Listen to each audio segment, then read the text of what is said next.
Welcome students. हम लोग पढ़ रहे हैं इलेक्ट्रोमैग्नेटिक इंडक्शन यानी कि विद्युत चुंबकीय प्रेरण। और हम लोगों ने कल पढ़ा था लास्ट क्लास के अंदर जो है सेल्फ इंडक्शन पढ़ा था। और आज हम जो टॉपिक पढ़ने जा रहे हैं उसका नाम है म्यूचुअल इंडक्शन। म्यूचुअल इंडक्शन यानी कि अन्योन्य प्रेरण। कल पढ़ा हमने स्वप्रेरण लास्ट क्लास के अंदर। आज जो हम टॉपिक पढ़ने जा रहे हैं वो है म्यूचुअल इंडक्शन यानी कि अन्योन्य प्रेरण। अब अन्योन्य प्रेरण क्या होता है देखते हैं। पहले तो हमने स्वप्रेरण पढ़ा, सेल्फ इंडक्शन, कि जिस कुंडली के अंदर, जिस कोइल के अंदर हम लोग जो डॉट थी कि उसको लगा रहे हैं और हटा रहे हैं, तो उसी कुंडली की धारा में परिवर्तन होने से उसी के अंदर फ्लक्स परिवर्तन और प्रेरित विद्युत वाहक बल उत्पन्न हो रहा था, जो कि सेल्फ इंडक्शन था, स्वप्रेरण था।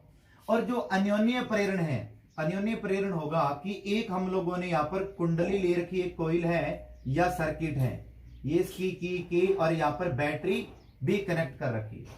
इसके अंदर करंट फ्लो करवा रहे हैं हम लोग, और इसके पास एक अन्य कोइल रखी हुई है, एक अन्य कुंडली रखी हुई है जिसको बैटरी से कनेक्ट नहीं किया हुआ। अब देखते हैं, ये तो प्राइमरी है कुंडली और ये सेकेंडरी है, और ये है प्राइमरी यानी कि प्राथमिक कुंडली और द्वितीयक कुंडली, प्राइमरी कॉइल और सेकेंडरी कॉइल।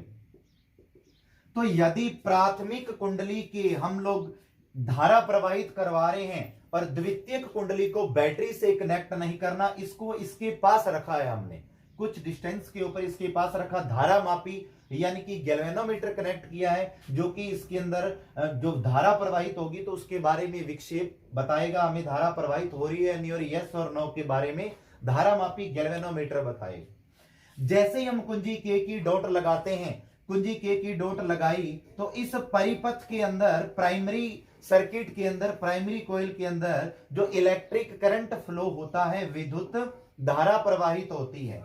और इसके अंदर विद्युत धारा प्रवाहित हुई और चुंबकीय क्षेत्र उत्पन्न होगा, और चुंबकीय क्षेत्र होने से इसके पास स्थित कुंडली जो सेकेंडरी कॉइल है, इसके अंदर मैग्नेटिक फ्लक्स जो है, चुंबकीय फ्लक्स में परिवर्तन होने से, एक चुंबकीय फ्लक्स में परिवर्तन होगा तो इसके अंदर एक प्रेरित विद्युत वाहक बल उत्पन्न होगा, और प्रेरित विद्युत वाहक बल के कारण सेकेंडरी कॉइल में, द्वितीय कुंडली के अंदर प्रेरित धारा उत्पन्न हो जाती है। तो इस प्रकार से इस कुंडली के अंदर एक धारा उत्पन्न होगी जिसे प्रेरित धारा कहते हैं। एक कुंडली में धारा में परिवर्तन करने से इसके पास स्थित अन्य कुंडली के अंदर विद्युत चुंबकीय प्रेरण उत्पन्न होने की घटना को अन्योन्य प्रेरण यानी कि म्यूचुअल इंडक्शन कहते हैं। कि प्राइमरी कॉइल है, इसके अंदर हमने करंट फ्लो करवाया, डॉट लगाई या डॉट हटाई, डॉट लगाई डॉट हटाई, तो बार बार इसके करंट में चेंज कर रहे हैं। तो बार बार करंट में चेंज होने से मैग्नेटिक फील्ड में चेंज हो रहा है, मैग्नेटिक फील्ड में चेंज होने से इसके जो पास एक कॉइल प्रेजेंट है, सेकेंडरी कॉइल, उसके मैग्नेटिक फ्लक्स में चेंज होने से इसके अंदर एक इलेक्ट्रोमोटिव फोर्स जनरेट होगा, और इलेक्ट्रोमोटिव फोर्स जनरेट होने से इसके अंदर एक जो है करंट, इलेक्ट्रिक करंट का इंडक्शन होगा, जिसे हम म्यूचुअल इंडक्शन कहते हैं। इस इवेंट को एक कुंडली में धारा प्रवाहित की और इसकी कुंडली में यानी कि प्राथमिक कुंडली की धारा में परिवर्तन करने से इसके पास स्थित अन्य कुंडली के धारा जो है इसके फ्लक्स में चेंज होने से, इसके फ्लक्स में चेंज होगा तो प्रेरित विद्युत वाहक बल उत्पन्न होगा, और प्रेरित विद्युत वाहक बल उत्पन्न होने से एक प्रेरित धारा उत्पन्न होती है। इस घटना को अन्योन्य प्रेरण कहते हैं। फिर हम देखते हैं नेक्स्ट, इसके अंदर coefficient of mutual inductance, mutual inductance, अन्योन्य प्रेरकता या अन्योन्य प्रेरण गुणांक, या अन्योन्य प्रेरण गुणांक। तो अन्योन्य प्रेरकता या अन्योन्य प्रेरण गुणांक क्या होता है, इसको हम देखेंगे ध्यान से। कि हम लोगों ने पढ़ा, एक प्राइमरी कॉइल थी, प्राइमरी कॉइल के अंदर प्राथमिक कुंडली में धारा प्रवाहित करवाई, मान लिया उसके अंदर I1 धारा प्रवाहित करवाई, पहली कुंडली का जो फ्लक्स है यानी कि प्राइमरी कॉइल का जो फ्लक्स है वो φ1 है। सेकेंडरी कॉइल के अंदर जो करंट I2, सेकेंडरी कॉइल का जो फ्लक्स है वो φ2 है। यानी कि आप लोगों ने यदि प्राइमरी कॉइल के अंदर करंट फ्लो करवाया I1 तो सेकेंडरी कॉइल के अंदर एक मैग्नेटिक फ्लक्स जनरेट हुआ। यानी कि यदि इफ हम इसका करंट इंक्रीज कर देंगे तो सेकेंडरी कॉइल का मैग्नेटिक फ्लक्स भी इंक्रीज होगा, और यदि प्राइमरी कॉइल का करंट हम डिक्रीज कर देते हैं तो सेकेंडरी कॉइल के अंदर जो मैग्नेटिक फ्लक्स जनरेट होगा वो भी डिक्रीज होगा, उसकी वैल्यू भी कम हो जाती है। यानी कि जो प्राइमरी कॉइल के अंदर करंट फ्लो हो रहा है उसी के अकॉर्डिंग सेकेंडरी कॉइल में मैग्नेटिक फ्लक्स जनरेट हो रहा है। यानी कि सेकेंडरी कॉइल का जो मैग्नेटिक फ्लक्स है वो प्राइमरी कॉइल के करंट के डायरेक्टली प्रोपोर्शनल होगा। यानी कि प्राथमिक कुंडली में धारा प्रवाहित करवाते हैं तो ही द्वितीयक कुंडली के चुंबकीय फ्लक्स में परिवर्तन हो रहा है, चुंबकीय फ्लक्स उत्पन्न हो रहा है। धारा की वैल्यू जितनी कम ज्यादा होगी उतना ही फ्लक्स कम ज्यादा होगा द्वितीय कुंडली के अंदर। और द्वितीयक कुंडली का जो चुंबकीय फ्लक्स यानी कि φ2 तो वो प्राथमिक कुंडली के अंदर प्रवाहित विद्युत धारा के समानुपाती हुआ। समानुपाती का निशान हटाते हैं तो m आ जाता है। m यहां पर अन्योन्य प्रेरण गुणांक या फिर अन्योन्य प्रेरकत्व है, अन्योन्य प्रेरकत्व है। तो ये तो था अन्योन्य प्रेरण गुणांक या अन्योन्य प्रेरकत्व, जो है म्यूचुअल इंडक्टेंस जो है कोफिशिएंट हमने फाइंड किया है। और यदि हम यहां से देखें इसकी यूनिट और डायमेंशन की बात करें तो m की वैल्यू फाइंड करते हैं φ2 अपॉन I1 आता है। हम इसकी यूनिट यानी कि मात्रक की बात करें तो मात्रक फ्लक्स का मात्रक होता है वेबर और जो करंट है उसका मात्रक होता है एम्पियर। तो इसकी यूनिट बनी वेबर पर एम्पियर, किसकी? जो अन्योन्य प्रेरकत्व या अन्योन्य प्रेरण गुणांक यानी कि कोफिशिएंट ऑफ म्यूचुअल इंडक्टेंस की जो यूनिट है वो वेबर पर एम्पियर, और इसी को हम हेनरी भी कहते हैं। तो दो यूनिट हुई, एक तो वेबर पर एम्पियर और एक इसकी यूनिट होती है हेनरी। और सेम जो यूनिट है यही जो सेल्फ इंडक्टेंस था यानी कि स्व प्रेरकत्व या स्व प्रेरण गुणांक का मात्रक भी सेम यही था, वेबर पर एम्पियर या हेनरी, क्योंकि इसमें भी फ्लक्स अपॉन करंट था यानी कि magnetic flux upon electric current. तो सेम यूनिट जो इसकी बनेगी, क्योंकि इसकी भी डेफिनेशन इसी से जनरेट हो रही है। जो फ्लक्स है वो कुंडली जो है मैग्नेटिक फ्लक्स वो करंट के प्रोपोर्शनल है। स्वप्रेरकत्व में उसी कुंडली का फ्लक्स उसी कुंडली में प्रवाहित धारा के समानुपाती था, परंतु इसमें पहली जो दूसरी कुंडली में फ्लक्स उत्पन्न हो रहा है वो पहली कुंडली में प्रवाहित विद्युत धारा के समानुपाती होता है।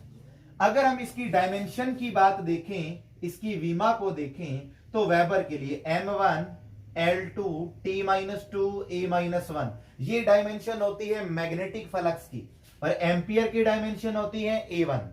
तो जो अपनी डायमेंशन बनती है म्यूचुअल इंडक्टेंस के लिए वो बनती है m1 L2 T-2 A-2। तो ये m की डायमेंशन होगी और यही डायमेंशन L की थी यानी कि सेल्फ इंडक्टेंस के लिए, और यही डायमेंशन जो है म्यूचुअल इंडक्टेंस के लिए आ रही है। यूनिट भी दोनों की सेम आ रही है। हमने अभी देखा कि φ2 is equal to m I1 था। If I1 is equal to 1 ampere लेते हैं, यानी कि जो परिपथ के अंदर कुंडली के अंदर जो प्राथमिक कुंडली है उसके अंदर धारा 1 एम्पियर फ्लो हो रही हो, करंट जो है 1 एम्पियर यानी कि एकांक धारा हो, तो सेकेंडरी कॉइल का जो मैग्नेटिक फ्लक्स होगा वो दोनों कॉइल से रिलेटेड म्यूचुअल इंडक्टेंस के इक्वल होगा। यानी कि यदि प्राथमिक परिपथ या प्राथमिक कुंडली के अंदर प्रवाहित धारा 1 एम्पियर हो, एकांक धारा हो, तो द्वितीयक कुंडली से संबंधित जो चुंबकीय फ्लक्स होगा वो दोनों कुंडलियों से संबंधित अन्योन्य प्रेरण गुणांक के बराबर आ जाता है, इक्वल आ जाता है। और इफ हम देखें फैराडे का सेकंड लॉ यानी कि E2 इज इक्वल टू यानी कि द्वितीयक पहली कुंडली फर्स्ट जो है प्राइमरी कॉइल है उसके अंदर करंट फ्लो करवा रहे हैं, तो सेकेंडरी कॉइल के मैग्नेटिक फ्लक्स में चेंज होने से सेकेंडरी कॉइल के अंदर इलेक्ट्रोमोटिव फोर्स जनरेट हो रहा है। तो सेकेंडरी कॉइल का इलेक्ट्रोमोटिव फोर्स E2, प्राइमरी का E1, तो minus d phi upon d t होगा डी फाई 2 से लिखेंगे हम, क्योंकि सेकेंडरी कॉइल के ही फ्लक्स से रिलेटेड होगा। सेकेंडरी कॉइल के अंदर फ्लक्स चेंज होने से सेकेंडरी कॉइल के अंदर इलेक्ट्रोमोटिव फोर्स जनरेट हो रहा है। तो हमें पता है कि phi 2 is equal to m I one है, ये हमने देखा है, phi 2 is equal to m I one. ये वैल्यू हम फाई 2 की जगह पुट करें तो d upon d t m I one बनेगा। E2 is equal to M को हम कांस्टेंट है तो बाहर ले लिया, करंट में चेंज हो रहा है तो minus D I one upon d T बन जाता है। माइनस का जो साइन आ रहा है वो ये रिप्रेजेंट कर रहा है कि ये उस जो इलेक्ट्रोमोटिव फोर्स जो उस रीजन का अपोज कर रहा है जिसकी वजह से जनरेट हुआ है, जो नॉर्मल करंट जो उसका अपोजिट होता है, ये हम पहले भी पढ़ चुके हैं। तो हम यहां से देखें, if D I one upon d T की वैल्यू 1 एम्पियर हो, यानी कि जो धारा प्रवाह की दर है वो एकांक हो, कि करंट जो फ्लो हो रहा है with respect to time is 1 ampere, then E2 की जो मैग्नीट्यूड होगा will be equal to m, coefficient of mutual induction. यानी कि यदि परिपथ में जो धारा प्रवाह की दर है वो एकांक हो, 1 एम्पियर हो, तो द्वितीयक कुंडली में उत्पन्न प्रेरित विद्युत वाहक बल का परिमाण दोनों कुंडलियों से संबंधित अन्योन्य प्रेरण गुणांक या अन्योन्य प्रेरकत्व के बराबर होता है, उसके इक्वल होता है। Now will talk about the next topic, that is mutual induction between mutual inductance between two coaxial solenoids. दो समाक्षीय परिनलिकाओं के मध्य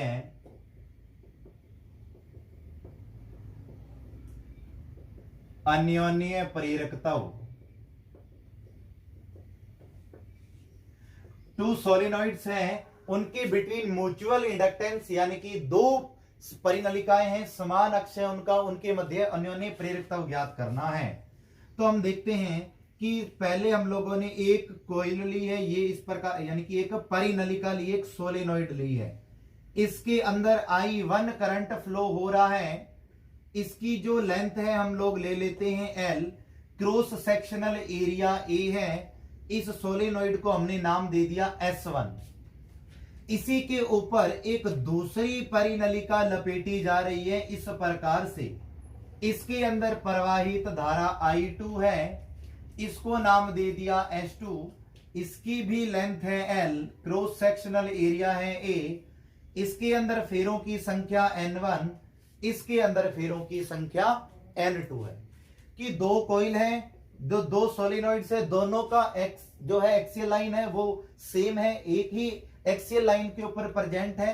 प्राइमरी कॉइल के अंदर जो सोलेनॉइड है उसके अंदर I1 करंट फ्लो हो रहा है, इसकी जो सर्किल है N1 है, इसकी जो लेंथ है L और cross sectional area is A and the name of this solenoid is S1।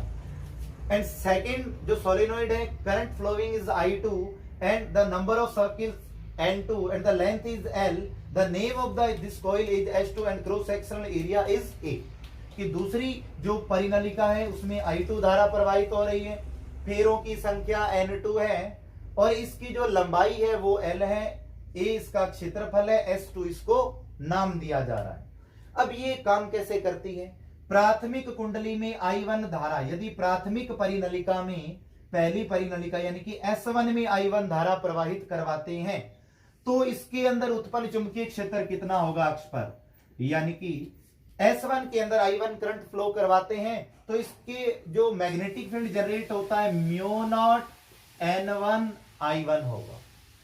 N1 को हम लिख सकते हैं N1 अपॉन L, यानी कि पर यूनिट लेंथ के ऊपर जो सर्किल है वो N1 है, ये हम पहले भी पढ़ चुके हैं। L लंबाई के ऊपर फेरों की संख्या N1 है। B1 is equal to mu naught N1 I1 upon L। तो ये B1 की वैल्यू आती है। फिर हम देखते हैं कि प्राथमिक कुंडली में यदि परिनलिका में या प्राथमिक परिपथ में धारा I1 प्रवाहित करवाई तो इससे संबंधित द्वितीयक कुंडली के अंदर चुंबकीय फ्लक्स उत्पन्न होता है, चुंबकीय फ्लक्स में परिवर्तन होगा।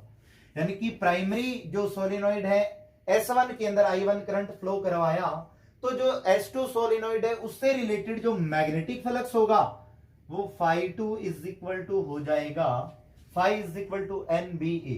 तो इसके अंदर सर्किल है N2 है, मैग्नेटिक फील्ड B1 की वजह से इसके अंदर हो रहा है और क्रॉस सेक्शनल एरिया A है। यानी कि B1 मैग्नेटिक फील्ड की वजह से जो सेकेंडरी कॉइल है S2 है परिनलिका सोलेनोइड उसके अंदर चुंबकीय फ्लक्स उत्पन्न हो रहा है।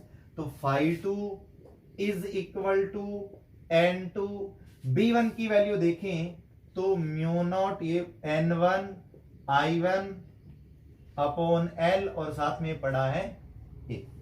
और इफ हम म्यूचुअल इंडक्टेंस की जो बात करते हैं M तो phi2 is equal to MI1। यानी कि सेकेंडरी जो परिनलिका है, सेकेंडरी जो सोलेनोइड है, जो उसका जो मैग्नेटिक फ्लक्स है प्राइमरी कॉइल के, प्राइमरी सोलेनोइड के करंट की प्रोपोर्शनल होगा, इक्वल होगा। यानी कि दूसरी कुंडली का चुंबकीय फ्लक्स प्राथमिक कुंडली की धारा के समानुपाती, ये हम पढ़ चुके हैं पीछे। तो M की वैल्यू फाइंड करते हैं तो phi2 अपॉन I1 आ जाता है। तो हम देखें आगे इसकी वैल्यू पुट करते हैं यहां पर तो क्या बनता है देखेंगे। M is equal to phi2 की वैल्यू है mu naught N1 N2 I1 A upon L और अपोन में पड़ा है I1। I1 से I1 कैंसिल हुआ तो M की वैल्यू आ जाती है mu naught N1 N2 A upon L। तो ये जो बहुत जो सोलेनोइड से वो 1 एक्सियल के ऊपर प्रेजेंट है तो एक भी इस कुंडली का जो प्राइमरी परिनलिका है उसका दूसरी से संबंधित अन्योन्य प्रेरकत्व इतना होगा और दूसरी का पहली के सापेक्ष निकालें तो भी इतना ही होगा। यानी कि एक कुंडली का या एक परिनलिका का दूसरी परिनलिका से संबंधित अन्योन्य प्रेरकत्व का जो मान है दूसरी कुंडली का पहली कुंडली के या दूसरी परिनलिका का पहली परिनलिका से संबंधित अन्योन्य प्रेरकत्व के इक्वल होता है। ये इसका म्यूचुअल इंडक्टेंस हुआ।